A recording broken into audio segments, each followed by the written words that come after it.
Yes, you, watching this video. Do you want to own a piece of Scribbler? Only not a lock of hair or blood or flesh or anything else that will get you in trouble with the law?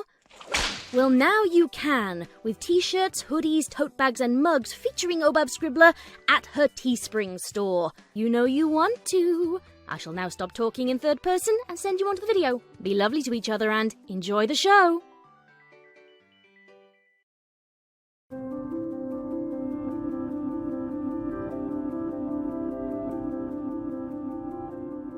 It was hot, hot, hot, with great round beads of sweat dripping down the bridge of her nose. Lyra opened the door to the Sweet Tooth and stepped into the inviting coolness inside the candy store. The little closed sign rattled against the door, breaking the still silence inside. Lyra took a big breath of the wonderfully brisk air. It smelled like powdered sugar and cocoa.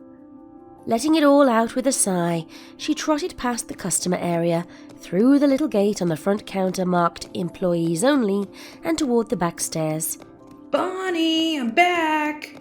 Do we still have any of those daisies left? I'm starving. Just before making her way to the upper floor, she first shot a glance toward the kitchen. Empty and quiet. Bonbons? Where are you at? The train leaves in an hour. You've got some judge's socks to knock off in Canterlot.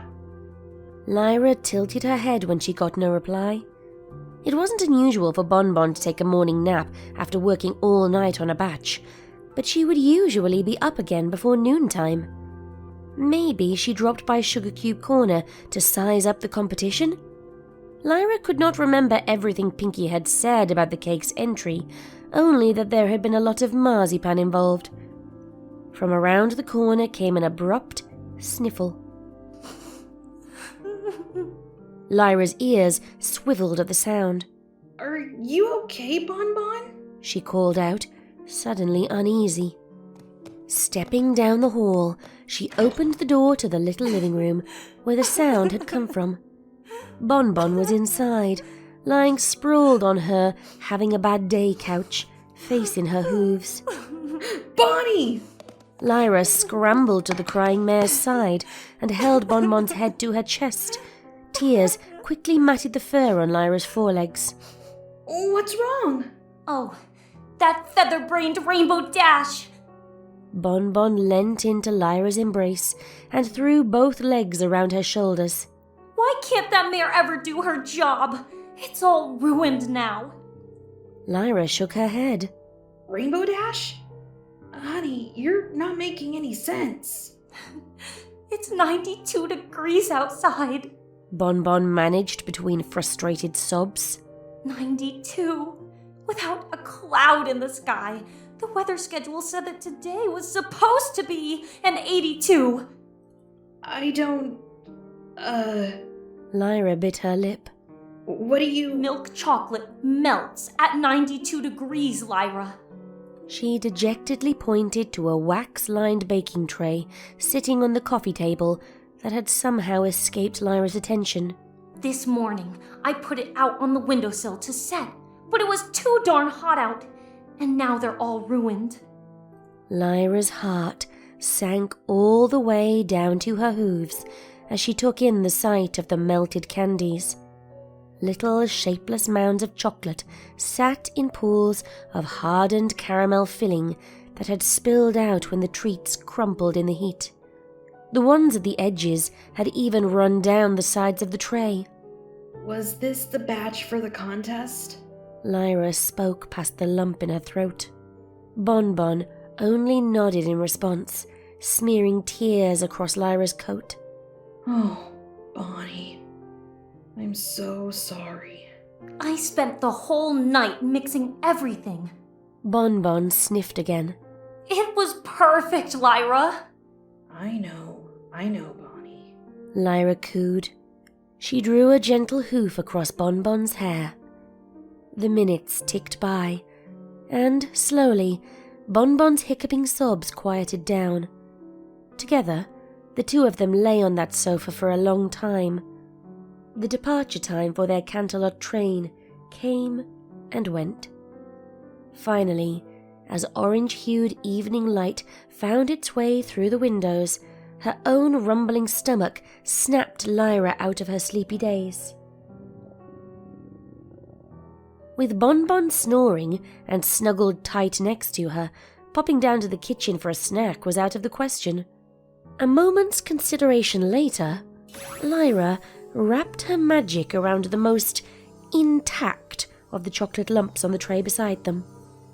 It broke off messily, leaving most of the bottom still stuck in the caramel sludge. Even then, the effort Bonbon put into it was obvious. Each piece had carefully drizzled swirls of white chocolate across the top. As melted as the piece was, Lyra could still see at least 2 other kinds of chocolate folded into delicate layers, one on top of the other. Wistfully, Lyra popped the candy into her mouth. It was delicious, sweet and salty, with a hint of savouriness from the heavy, rich caramel. It was the kind of treat that demanded a second bite as soon as the taste of the first one faded from your tongue. Lyra. Bonbon stirred. Lyra, don't eat those, honey. More? Her voice was muffled with chocolate before she swallowed. Why? Well, it's just that... Ugh. Bonbon's ears flattened. They were going to be so much better. It's not fair. Lyra tilted her head. I don't know, Bonnie. These are really, really good. A ghost of a smile lingered on Bonbon's face, and she squeezed Lyra. Really? Give me a bite. With a grin of her own, Lyra lit her horn and pried 2 candies from the tray. She hungrily bit into one of them and offered the second to Bonbon. The other mare hesitated for just a moment before taking her own piece from Lyra's magical grasp. Something in Bonbon's posture relaxed into Lyra's embrace as she chewed, even more so than when she was asleep. Lyra giggled knowingly. I told ya, she sing-songed. Bonbon gave her a little shove that nearly sent both of them tumbling off the narrow couch. It only renewed Lyra's chortles. There's no denying it, Bonnie. You're the best candy mare. Lyra planted a kiss on top of Bonbon's head. The very best. A rosy tint bloomed across Bonbon's cheeks. Oh, enough of that now. And it's confectioner, sweetie. Whatever. Another sugary treat twisted itself free and floated to Lyra's waiting mouth. We really shouldn't be filling up on sweets. Thoughtfully, Lyra pursed her lips. Why not? Just for today? There was a brief instant of still silence before Bonbon turned her head and surveyed the batch of ruined chocolates. Nearly 24 pieces still remained untouched. Bonbon sighed and gave Lyra another squeeze. I suppose you're right. She tisked to herself. Why not?